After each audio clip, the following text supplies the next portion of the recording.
When Allah gave me freedom of choice, whatever I do, if anything happens, they say, oh, this was written and it's the will of Allah. Then she also says, even with Adam and Eve, similar happened. And if you could explain, if there is so much, everything is written down, then what is my freedom of choice? Sisters asked a very good question, very important question. That if everything is the will of Allah, then where is this freedom of choice? And this is a question not only asked by non-Muslims, even asked by Muslims. It's talking about qadar. That if it is mentioned in destiny, that I'm going to rob, and if I rob, who's to blame? Allah is to blame. If it is mentioned in destiny, I'm going to commit murder, and I commit murder, who's to blame? Allah is to blame. So where is the free will? So if it is the will of Allah, or if it is mentioned in the destiny, I'm joining both together, then where is the free will? The reply to this question is, it's compulsory that every Muslim should believe in qadar, but you should understand what is the meaning of destiny.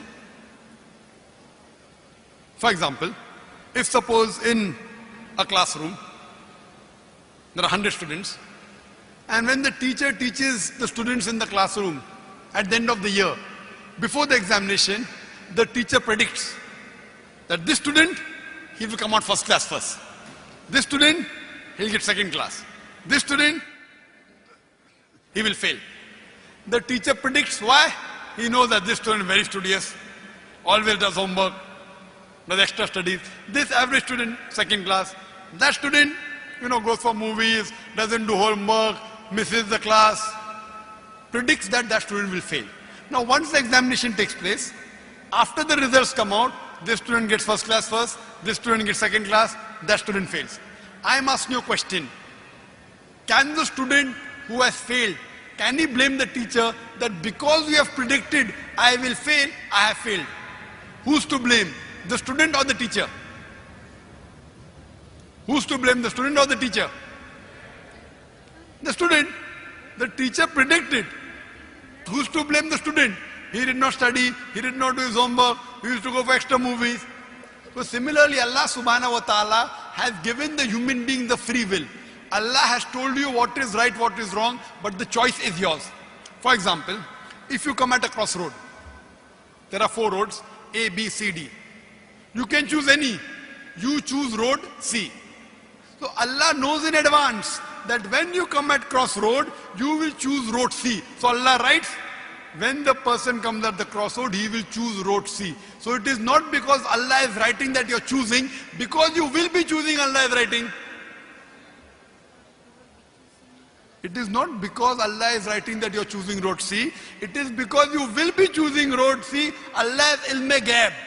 He has knowledge of the future. He writes in advance. After you choose road C, you come at another crossroad, 5 roads, 1, 2, 3, 4, 5. Like after you pass the 12th standard, you can become engineer, you can become doctor, you can become businessman. You choose to become a businessman. Choice is yours. But Allah knows in advance that after you pass standard 12th, you will choose to become a businessman. It is not because Allah is writing that you are becoming a businessman. Because you wanted to become a businessman, Allah is writing in advance. And what you understand here, that if Allah wants, He can easily change it. For example, if in a classroom, in the mathematics examination, the teacher gives the paper 2 plus 2 is equal to how much? Now why she is supervising, the student writes 2 plus 2 is equal to 5. The teacher will not correct, the teacher can correct. But if the teacher corrects, you will say the teacher is unjust. If teacher says, don't write 5, write 4. All the other students will, this is examination. Why are you interfering? So if Allah wants, He can change. But because He has given you free will, He is letting you take your decision. So this life is a test for the hereafter. As Allah says in Surah Mulk chapter 16 verse number 2, Alladhi khalaqal mauta wal hayata. It's Allah who has created death and life to test which of you is good indeed. So this life is a test for the hereafter. Allah has given you and shown you the rules, what is good, what is bad. Then He's given you a free will. It is your choice. Allah does not interfere in your free will. He can if He wants. The Quran says, not even a leaf can fall without the permission of Allah. So whatever happens, happens with Allah's free will, but the decision is yours. And based on that, you will be rewarded or punished. Hope that answers the question. We'll have the next question from the brother's mic in the center.